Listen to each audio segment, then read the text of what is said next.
ইফতারকে সামনে রেখে পাঁচটা জিনিস আল্লাহর কাছে চাইতে কখনো ভুল করবেন না। এই পাঁচটা জিনিস যদি আপনি ইফতারের আগে চাইতে পারেন আর যদি পেয়ে যান, আপনার জীবনে ব্যর্থতা বলতে কিছু থাকবে না। এখন আপনি যে অবস্থায় থাকেন না কেন, আপনার জীবনে সফল হয়ে যাবে ইনশাআল্লাহ। পাঁচটা জিনিস আমাদের জীবনের সবচেয়ে জরুরি জিনিস, যে জিনিসগুলো আমরা হয়তো চাইতেই পারি না। আপনি সব কিছুতে পয়েন্ট আউট করেন যে ওই কাজ করতে গেলে কী কী লাগবে, ওই কাজ করতে গেলে কী কী লাগবে, পয়েন্ট ধরে ধরে বের করে নেন। কিন্তু আল্লাহর কাছে কী কী চাইতে হবে এটা কখনো পয়েন্ট আকারে আমাদের বের করা হয় না। পাঁচটা জিনিসের প্রথম যে জিনিসটা, সেটা আপনি যেটা চাবেন সেটা হচ্ছে আপনি আল্লাহর কাছে চাইবেন যে আল্লাহ রাব্বুল আলামিন যেন আপনাকে এক হালাল রিজিকের ব্যবস্থা করে। হারাম কোনো রিজিক যেন আল্লাহ আপনাকে না দেয়। যতটুকু রিজিক আপনি হারামভাবে নেওয়ার সুযোগ রয়েছে, ঠিক সেম পরিমাণ রিজিক যেন আল্লাহ আপনার হালালের মাধ্যমে ব্যবস্থা করে দেয়। এটা প্রথম আপনি আল্লাহর কাছে চেয়ে নেবেন, এটা জরুরি একটা বিষয়। এবং ইফতারের আগে কেন চাবেন?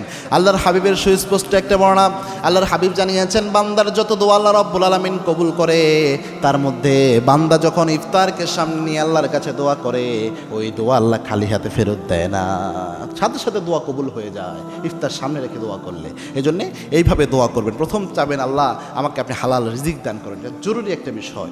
দুই নাম্বার আল্লাহর কাছে চাইবেন নেককার একটা সন্তান আপনি আল্লাহর কাছে চাইবেন। প্রথমে নেককার স্ত্রী চাইবেন। নেককার স্ত্রী এই দুনিয়াতে সবচেয়ে গুরুত্বপূর্ণ। আল্লাহর হাবিব বলতেন, আর দুনিয়া কুল্লুহা মাতা, এই দুনিয়াতে সব সম্পদ, তবে ও খৈরুল মাতা আর দুনিয়া আল মারাতু সলিহা, এই দুনিয়ার মধ্যে সবচেয়ে দামি প্রেস্টিজিয়াস সম্পদের নাম হচ্ছে একজন দিনদার নেককার স্ত্রী। এজন্য নেককার স্ত্রী আল্লাহর কাছে চাইবেন। যদি বিয়েও করে ফেলেন তবু আল্লাহর কাছে চাবেন, আল্লাহ আমার নেককার স্ত্রী দাও। মানে হচ্ছে আপনি আরেকটা বিয়ে করবেন ব্যাপারটি এমন নয়। আপনি আবার নেককার স্ত্রী চাচ্ছে মানে হচ্ছে আল্লাহ আপনার স্ত্রীকেই যেন নেককার বানাইয়া দেয়, দিনদার বানাইয়া দেয়, এইভাবে কবুল হবে। তো ভাবির সামনে আবার দোয়া করতে যাই এমনি কইরেন না যে আল্লাহ নেককার স্ত্রী দান করো, বলবেন যে আল্লাহ আমার স্ত্রীকে আপনি নেককার বানাইয়া দাও, না হলে কিন্তু খবর আছে, ইফতারি পাবেন না সামনে। এরপরে তিন নাম্বার যেটা চাবেন আল্লাহর কাছে, যে নেক সন্তান আল্লাহর কাছে চেয়ে নেবেন। এটা বড় একটা নিয়ামত, সব নবীরা এটা চাইতেন। রব্বি হাবলি মিনাস সলিহিন, ইব্রাহিম সাল্লাম দোয়া করেছিলেন, আল্লাহ নেককার একটা সন্তান আপনি আমার দান করেন। তো নেক সন্তান আল্লাহর কাছে চাইবেন। সন্তানের চেয়ে শ্রেষ্ঠ সম্পদ কিছু হতে পারে না, এজন্য নেককার সন্তান চান। চার নাম্বার আল্লাহর কাছে যেটা চাইবেন সেটা হচ্ছে আপনি যেন একটা হেদায়েতের উপর পরিচালিত হতে পারেন। এই হেদায়াত আপনি আল্লাহর কাছে চেয়ে নেবেন, এটা জরুরি একটা বিষয়। হেদায়াত শূন্য জীবন কখনোই ভালো হতে পারে না। এবং হেদায়াত যখন থাকবে, আপনি যে কাজ করতে যাবেন ওই কাজে আপনি সফল হয়ে যাবেন ইনশাআল্লাহ।